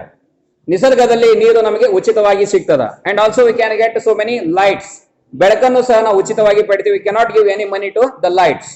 That is also a free product available in the nature. Okay, because it satisfy my want, adu nanna bike in it, but I will not give the money to the, so that we cannot say that. So it will not comes under the production in economics. ಅರ್ಥಶಾಸ್ತ್ರದಲ್ಲಿ ಇದಕ್ಕೆ ಇಂಥ ಉಚಿತ ಸರಕುಗಳಿಗೆ ಅಲ್ಲಿ ಅರ್ಥವನ್ನು ಕೊಡ್ಲಿಕ್ಕೆ ಸಾಧ್ಯವಿಲ್ಲ. ಅದಕ್ಕೆ ನಾವು ಉತ್ಪಾದನೆ ಅಂತ ಕರೆಯುವುದಿಲ್ಲ. Because here in production we have to give a priority for the money with the help of so many inputs and finally the outputs. So ಈಗ ಏನಾಗ್ತದೆ ಅಂದ್ರೆ ಇಲ್ಲಿ ಅರ್ಥಶಾಸ್ತ್ರದಲ್ಲಿ ಉತ್ಪಾದನೆಗೆ ನಾವು ಯಾಕೆ ಮಹತ್ವವನ್ನು ಕೊಡ್ತೀವಿ ಅಂದ್ರೆ ಅಲ್ಲಿ ಆದಾನಗಳು ಏನಿದಾವೆ ಅಂದ್ರೆ ಇನ್ಪುಟ್ಸ್ ಅಂತ ಹೇಳ್ತೀವಿ, ಸಲುವಳಿಗಳು ಅಂತ ಹೇಳ್ತೀವಿ. ಸೊ ಆ 4 ಉತ್ಪಾದನಾಂಗಗಳನ್ನ ಉಪಯೋಗ ಮಾಡಿಕೊಂಡು ಏನ್ ಮಾಡ್ತೀವಿ, ಅಂತಿಮ ಅನುಭೋಗಿ ಸರಕು ಅಥವಾ ಔಟ್ಪುಟ್ ಅನ್ನ ಪಡಿತೀವಿ. ಸೊ ಹೀಗಾಗಿ ಆ ಔಟ್ಪುಟ್ ನಮ್ಮ ಬಯಕೆಯನ್ನ ಈಡೇರಿಸದ, ಆ ಬಯಕೆಯನ್ನ ಈಡೇರಿಸಿದ್ದೇ ಆದಲ್ಲಿ ಅದಕ್ಕೆ ಅಂತೀವಿ ಉತ್ಪಾದನೆ ಅಂತ ಹೇಳ್ತೀವಿ. Because it has got a utility or creativity. ಅದಕ್ಕೆ ಏನಿದೆ ಒಂದು ರಚಿಸುವಿಕೆಯ ಒಂದು ತುಷ್ಟಿಗುಣವನ್ನು ಅದಕ್ಕೆ ಕೊಡಲಾಗಿದೆ. ಅದು ನಮ್ಮ ಭಾವನೆಗಳನ್ನ ಬಯಕೆಗಳನ್ನು ಈಡೇರಿಸದ. ಸೊ ಹೀಗಾಗಿ ಇದಕ್ಕೆ ಉತ್ಪಾದನೆ ಅಂತ ನಾವೆಲ್ಲ ಕರೆಯಬಹುದು. Okay, so this is all about the background, meaning and definition of production. So now I will move on to the second content, that is production function. So write the points. ಉತ್ಪಾದನಾ ಕಾರ್ಯ, ಉತ್ಪಾದನಾ ಅನುಸರಣೆ ಅಥವಾ ಉತ್ಪಾದನಾ ಬಿಂಬಕ, ಅದರ points ಗಳನ್ನು ಬರ್ಕೊಡಿ. So point number 1 introduction. Second point definition of production function. Point number 1 introduction ಅಂದ್ರೆ ಪರಿಚಯ. ಎರಡನೇ ಪಾಯಿಂಟ್ ಉತ್ಪಾದನಾ ಕಾರ್ಯದ ವ್ಯಾಖ್ಯೆ. ಉತ್ಪಾದನಾ ಕಾರ್ಯದ ವ್ಯಾಖ್ಯೆ.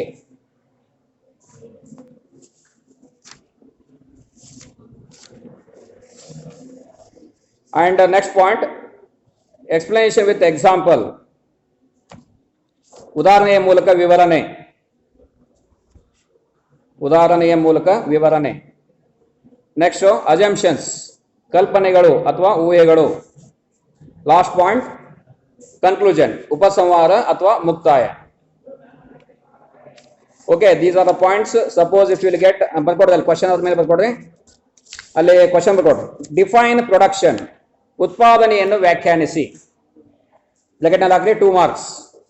ಡಿಫೈನ್ ಪ್ರೊಡಕ್ಷನ್, ಉತ್ಪಾದನೆಯನ್ನು ವ್ಯಾಖ್ಯಾನಿಸಿ.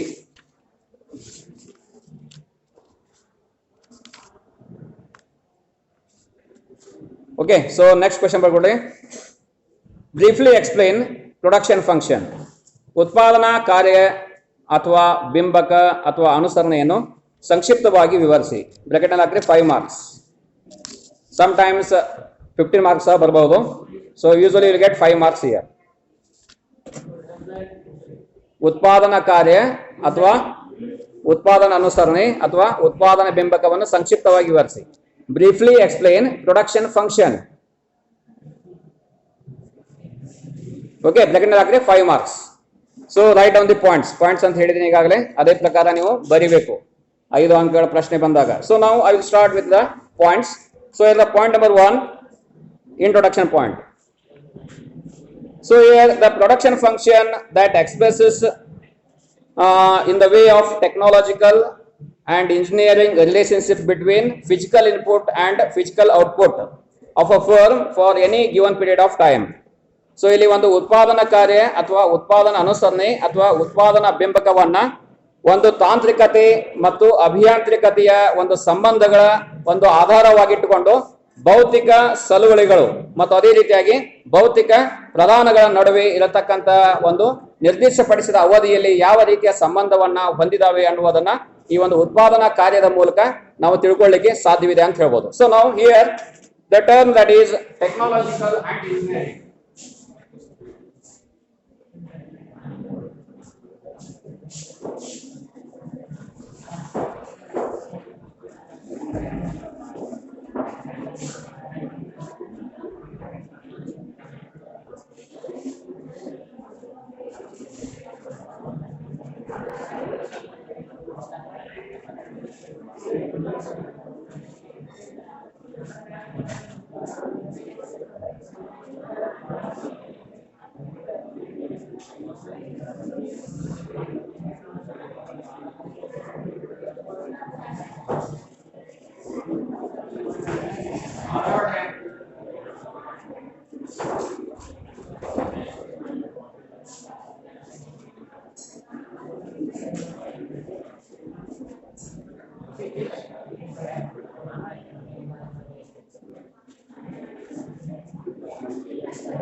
See here.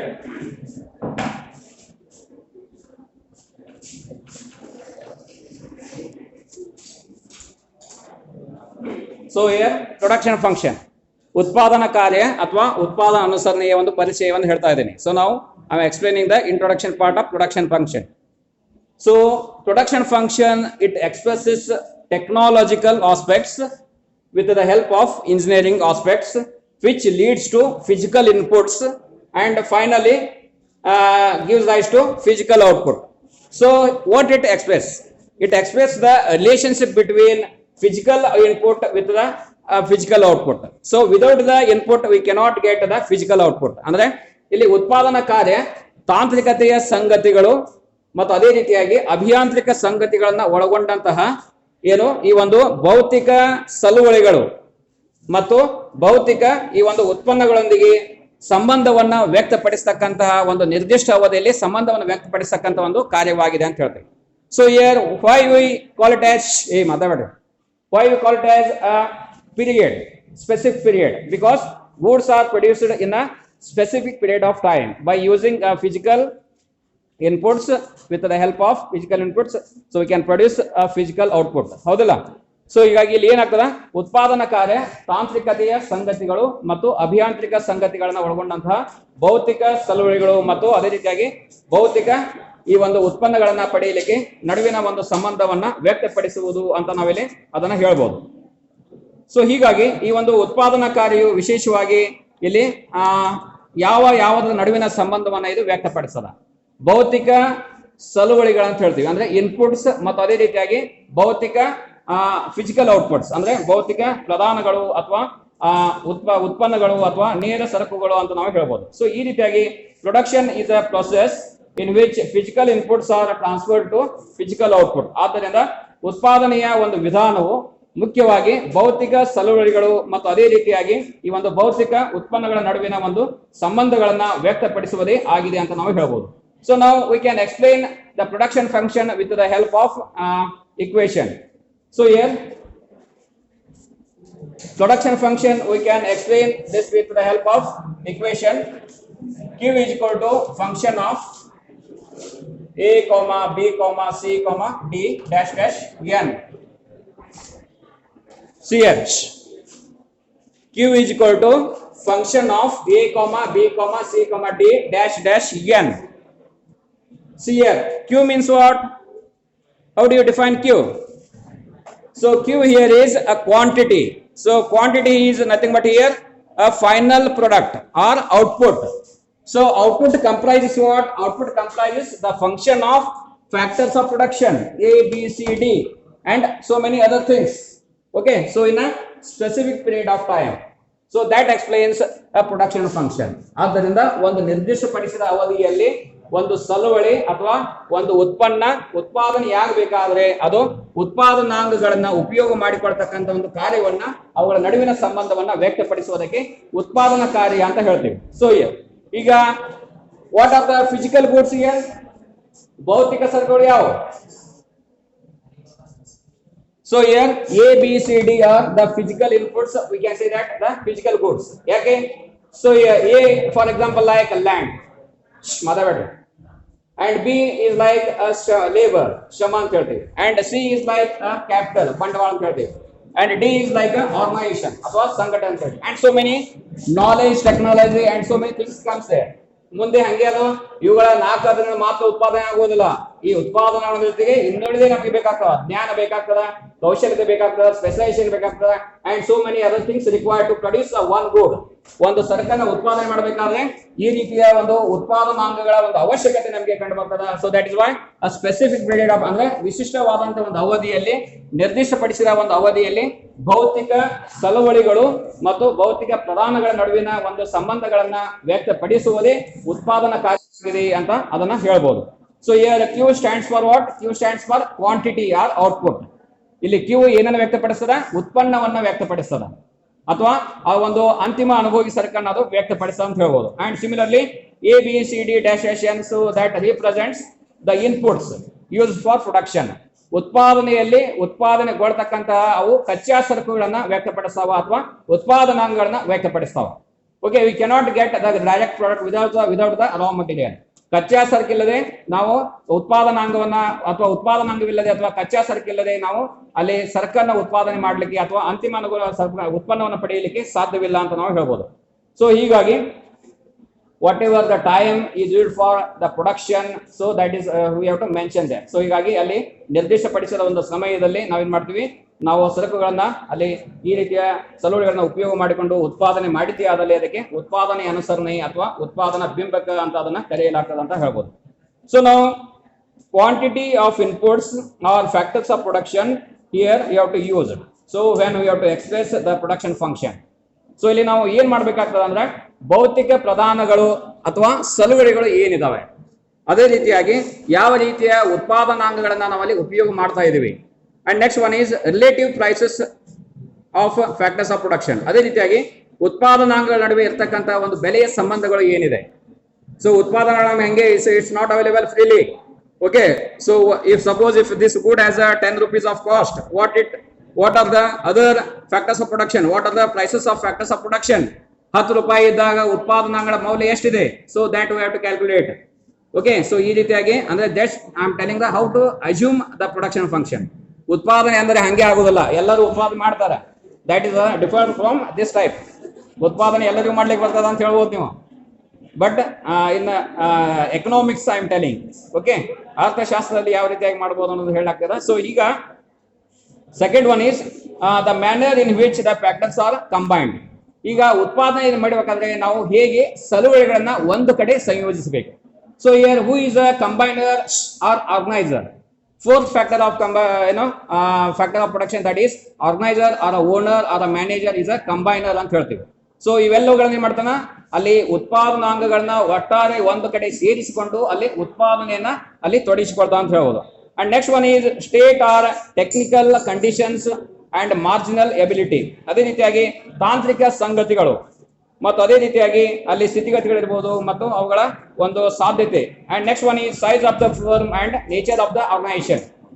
ಅದೇ ರೀತಿಯಾಗಿ ಈ ಒಂದು ಉದ್ಯಮದ ಗಾತ್ರ ಇರ್ಬೋದು ಅಂಡ್ ಆಲ್ಸೋ ಪ್ರೊಡಕ್ಟ್ ಪ್ರೊಸೆಸ್ ಅಂದ್ರೆ ಉತ್ಪಾದನೆಯ ವಿಧಾನಗಳು.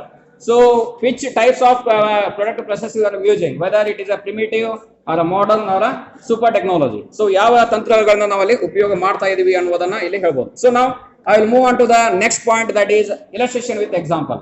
ಉದಾಹರಣೆಯ ಮೂಲಕ ಇದನ್ನ ವಿವರಣೆ ಮಾಡೋದು.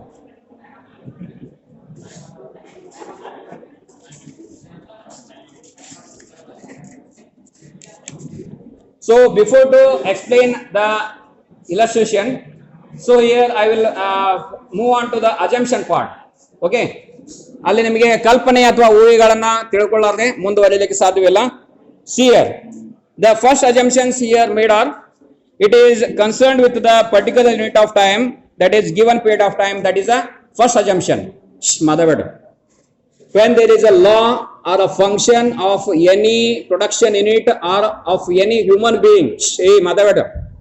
ಈಗ ನಾವೇ ಒಂದು ಉತ್ಪಾದನಾಂಗ ಅಂತ ಹೇಳ್ತೀವಿ. Why we call it as ಉತ್ಪಾದನಾ? Because we are producing so many goods in our body. ಹೌದಿಲ್ಲ? ನಾವು ಸಹ ಒಂದು ಉತ್ಪಾದನಾಂಗ. Similarly, the factory or a unit, so it is a one production unit. ಅದು ಒಂದು ಉತ್ಪಾದನಾ ಘಟಕ ಇದೆ. ಆ ಘಟಕದಲ್ಲಿ ಏನೇನು ಆಗ್ತದ ಅನ್ನೋದನ್ನ ನಾವು ಇಲ್ಲಿ ಹೇಳ್ತಾ ಇದೀವಿ. So that needs a particular period of time. That is the first assumption. ಈಗ ಯಾವುದೇ ಒಂದು ಕಾರ್ಯ ನಮ್ಮಲ್ಲಿ ಆಗಬೇಕಾದ್ರೆ we need some time. Without the food we cannot produce more goods. Okay.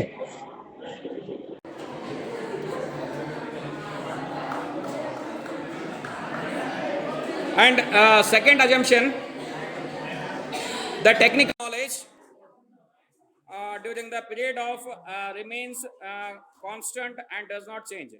So ಅದೇ ರೀತಿಯಾಗಿ ಒಂದು ಉತ್ಪಾದನಾ ಕಾರ್ಯ ಯಶಸ್ವಿ ಆಗಬೇಕಾದ್ರೆ ಅಲ್ಲಿ ತಾಂತ್ರಿಕತೆಯಲ್ಲಿ ಬದಲಾವಣೆ ಆಗಕೂಡದು. ಗೊತ್ತಾಯ್ತಲ್ಲ? So the first assumption, specific period of time ಅಂದ್ರೆ ಸಮಯವನ್ನ ನಿಗದಿಗೊಳಿಸಬೇಕು. ಉತ್ಪಾದನೆ ಆಗಬೇಕಾದ್ರೆ we have to specify some period of time for the production of goods. ಕೇಳಿದಿಲ್ಲ? Is very very important. ಇದರ ಮೇಲೆ ನೆಕ್ಸ್ಟ್ ಎಕ್ಸಾಂಪಲ್ ಇದೆ. ಇದು without the assumptions we cannot write the illustration or examples. So ಇಲ್ಲಿ ಮೊದಲೇನಾಯ್ತು, ಉತ್ಪಾದನೆಯನ್ನ ಮಾಡಲಿಕ್ಕೆ ಒಂದು ನಿರ್ದಿಷ್ಟಪಡಿಸಿದ ಅವಧಿ ಸಮಯ ಬೇಕಾಗ್ತದೆ. So that is the first assumption. And the second one is technical knowledge. So here we cannot change a technical knowledge or technology. ಇಲ್ಲಿ ನಾವು ಯಾವ ತಂತ್ರಜ್ಞಾನವನ್ನು ಉಪಯೋಗ ಮಾಡ್ತಾ ಇದ್ದೀವಿ ಅದೇ ತಂತ್ರಜ್ಞಾನ ಉತ್ಪಾದನೆಯ ಕೊನೆ ಹಂತದವರೆಗೆ ಅದು ಮುಂದುವರಿಯಬೇಕು. ಸಪೋಸ್ ನಾವೀಗ ಏನ್ ಮಾಡ್ತಾ ಇದ್ದೀವಿ, ಪ್ರಿಮಿಟಿವ್ ಟೆಕ್ನಾಲಜಿ. ಪ್ರಿಮಿಟಿವ್ ಅಂದ್ರೇನು? ಸಾಂಪ್ರದಾಯಿಕ, ಕ್ಲಾಸಿಕಲ್ ಟೆಕ್ನಾಲಜಿ ಅಂತ ಹೇಳ್ತೀವಿ. ಅದನ್ನ ನಾವು ಉಪಯೋಗ ಮಾಡಿಕೊಂಡು ನಾವು immediate, suppose we change our technology to a modern technology, so and again we can change our technology to super technology. So this type of things will not be happen in production function. ಉತ್ಪಾದನಾ ಕಾರ್ಯದಲ್ಲಿ ಈ ರೀತಿ ಆದ್ರೆ ಅದಕ್ಕೆ ಉತ್ಪಾದನಾ ಕಾರ್ಯ ಅಂತ ನಾವು ಹೇಳುವುದಿಲ್ಲ. ಸಾಂಪ್ರದಾಯಿಕ ವಿಧಾನವನ್ನು ಉಪಯೋಗಿಸಿದ್ರೆ ಅದೇ ವಿಧಾನದಲ್ಲಿ ಮುಂದುವರಿಯಬೇಕು, ಅಥವಾ ಆಧುನಿಕ ತಂತ್ರಜ್ಞಾನ ಉಪಯೋಗಿಸಿದ್ರೆ ಅದನ್ನೇ ನಾವು ಮುಂದುವರಿಸಬೇಕು, ಅಥವಾ ಸೂಪರ್ ಟೆಕ್ನಾಲಜಿ ಮುಂದುವರಿದ ತಂತ್ರಜ್ಞಾನ ಉಪಯೋಗ ಮಾಡಿದ್ರೆ ಅದನ್ನೇ ನಾವು ಉಪಯೋಗ ಮಾಡಬೇಕು. So here the technology during this period remains constant and does not change. So this is the second assumption. And third one is the factors of productions are divisible into viable units. ಅದೇ ರೀತಿಯಾಗಿ ಉತ್ಪಾದನಾಂಗಗಳನ್ನ ವಿಭಜಿಸಲಿಕ್ಕೆ ಬರಬೇಕು. Okay, so ಉತ್ಪಾದನಾಂಗಗಳನ್ನು ವಿಭಜನೆ ಮಾಡಲಿಕ್ಕೆ ಬರಬೇಕು. So examples like labours, number of labours 1 2 3 4 5 like this. So by using one labor, how much you are going to produce or output. ಈಗ ಒಬ್ಬ ಶ್ರಮಿಕನನ್ನ ಉಪಯೋಗ ಮಾಡಿಕೊಂಡು ಎಷ್ಟು ಉತ್ಪಾದನೆ ಮಾಡಲಿಕ್ಕೆ ಸಾಧ್ಯವಿದೆ. ಸೊ ಲೈಕ್ ವೈಸ್ ಸೆಕೆಂಡ್ ಅಂದ್ರೆ 2 ಶ್ರಮಿಕರನ್ನು ಉಪಯೋಗಿಸಿಕೊಂಡು ಎಷ್ಟು ಸರಕುಗಳನ್ನು ಉತ್ಪಾದನೆ ಮಾಡಲಿಕ್ಕೆ ಸಾಧ್ಯವಿದೆ. Here labour is a second factor of production. So by using the labour and also by using the capital, how much you are going to produce the good. ಆಮೇಲೆ okay, so ಅದೇ ರೀತಿಯಾಗಿ ಈಗ ಮತ್ತೊಂದು ಹೇಳ್ತೀವಿ, that is the third. And fourth one is The firm engaged for production is using the best as well as the economical technical available. So ಹೀಗಾಗಿ ಯಾವುದೇ ಒಂದು ಉತ್ಪಾದನೆಯನ್ನ ಕೈಗೊಳ್ಳಬೇಕಾದ್ರೆ ಮಾತಾಡ ಯಾವುದೇ ಒಂದು ಉತ್ಪಾದನೆಯನ್ನ ಕೈಗೊಳ್ಳಬೇಕಾದ್ರೆ so here we have to use economical or economy technical knowledge. So ಈಗ ಮಿತವ್ಯಯನ ಒಳಗೊಂಡಂತ ಒಂದು ತಾಂತ್ರಿಕತೆಯನ್ನ ಉಪಯೋಗ ಮಾಡಿಕೊಂಡು ಉತ್ಪಾದನೆಯನ್ನ ಮಾಡ್ಬೇಕಂತ ಹೇಳ್ತೀವಿ. Okay, here now we have got 4 assumptions for a production function. ಉತ್ಪಾದನಾ ಕಾರ್ಯ ಆಗಬೇಕಾದ್ರೆ ನಮಗೆ ಅಲ್ಲಿ 4 ಕಲ್ಪನೆಗಳು ಬೇಕಾಗ್ತದೆ. So here the first one is what, ಒಂದೇದು ಯಾವುದು? So the first assumption is we need a specific period of time. ಒಂದು ನಿರ್ದಿಷ್ಟಪಡಿಸಿದ ಅವಧಿ ಬೇಕು. So that is required for production function. And second one, technical knowledge, or we cannot change a technology, so it remains throughout the production same. ಉತ್ಪಾದನೆಯ ಕೊನೆಯ ಹಂತದವರೆಗೂ ತಾಂತ್ರಿಕದಲ್ಲಿ ಅಥವಾ ತಂತ್ರಜ್ಞಾನದಲ್ಲಿ ಬದಲಾವಣೆ ಆಗಕೂಡದು. ಅದು ಎರಡನೇ ಒಂದು ಊಹೆ. Third one, okay, so here the factors of production is divisible. So why? ಯಾಕೆ ಇಲ್ಲಿ ಉತ್ಪಾದನಾಂಗಗಳಲ್ಲಿ ವಿಭಜನೆ ಮಾಡುವಂತಿರಬೇಕು. ಉತ್ಪಾದನಾಂಗಗಳನ್ನ ವಿಭಜನೆ ಮಾಡಲಿಕ್ಕೆ ಸಾಧ್ಯವಿರಬೇಕು.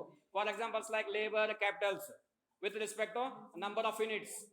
ನಮಗೆ ಹೆಚ್ಚು ಬೇಕಾದ್ರೆ so we require more capital and more units of labours.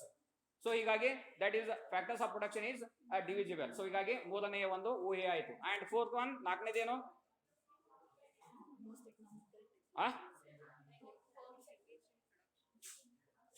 Fourth assumption, ನಾಲ್ಕನೇ ಊಹೆ ಏನ್ ಹೇಳ್ತಾರ?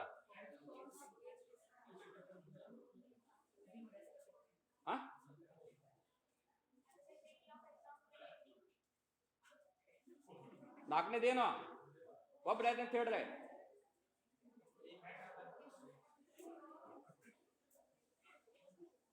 ಸೊ ಈ 4 ಊಹೆಗಳನ್ನ ಇಟ್ಟುಕೊಂಡು so we can explain the illustrations or examples. Okay, so that is economy technology ಅಂದ್ರೆ ತಾಂತ್ರಿಕತೆ ಮಿತವ್ಯಯದಿಂದ ಕೂಡಿರಬೇಕು. So these are the 4 assumptions so which are going to use production function. So ಇವು 4 ಇದ್ದಾಗ ನಾವು ಉತ್ಪಾದನಾ ಕಾರ್ಯವನ್ನ ಅನ್ವಯಿಸಲಿಕ್ಕೆ ಬರ್ತದೆ ಅಂತ ಹೇಳ್ಬೋದು. ಸೊ ನಾ in next class I will explain examples, that is illustration with the example ಅದೊಂದು ಹೇಳಿದ್ರೆ. And next that is conclusion part. So now I will close today's online and offline class. Thank you one and all. So ಇಲ್ಲಿ Sunday I will continue it, so I will send the link that is in Zoom. Okay, so ಯಾರಲ್ಲಿ Zoom link ಇಲ್ಲ ಅಂತವರು Zoom link ಅನ್ನ ಅಲ್ಲಿ ಏನು ಮಾಡ್ಕೊಡ್ರಿ, play store ಇಂದ download ಮಾಡಿ ಇಟ್ಕೊಡ್ರಿ. Okay, so Sunday I will take 2 periods, so I will give some gap for 1 hour that 2 ತಾಸು ಕೊಡ್ತೀನಿ. ಸೊ ಎಲ್ಲರೂ Sunday ಅವೈಲೇಬಲ್ ಪ್ರಾಬಬ್ಲಿ ಆನ್ 12 ರಿಂದ 1 ಗಂಟೆ and after 2 to 3. Okay, 12 to 1 ಆಮೇಲೆ ನಡು 1 ತಾಸು ಗ್ಯಾಪ್ ಕೊಡ್ತೀನಿ. 2 to 3 ತಗೋತೀನಿ. So I will send the links. Okay, ಆ ಟೈಮ್ ಬಗ್ಗೆ ನೀವು ಅದನ್ನ ಇದು ಮಾಡಕ್ ಹೋಗ್ಬೇಡ್ರಿ. By evening I will send the links. So ನಾಳೆ ಸಂಡೇ ಇದನ್ನ ಕಂಟಿನ್ಯೂ ಮಾಡೋಣ. Because there is no time, ಸಮಯ ಇಲ್ಲ. That is why I am taking online. So ಎಲ್ಲರೂ ಪ್ರೆಸೆಂಟ್ ಬೇಕು ಮತ್ತು all students attendance are compulsory. So ನಾವು I will close the online class and offline. Thank you.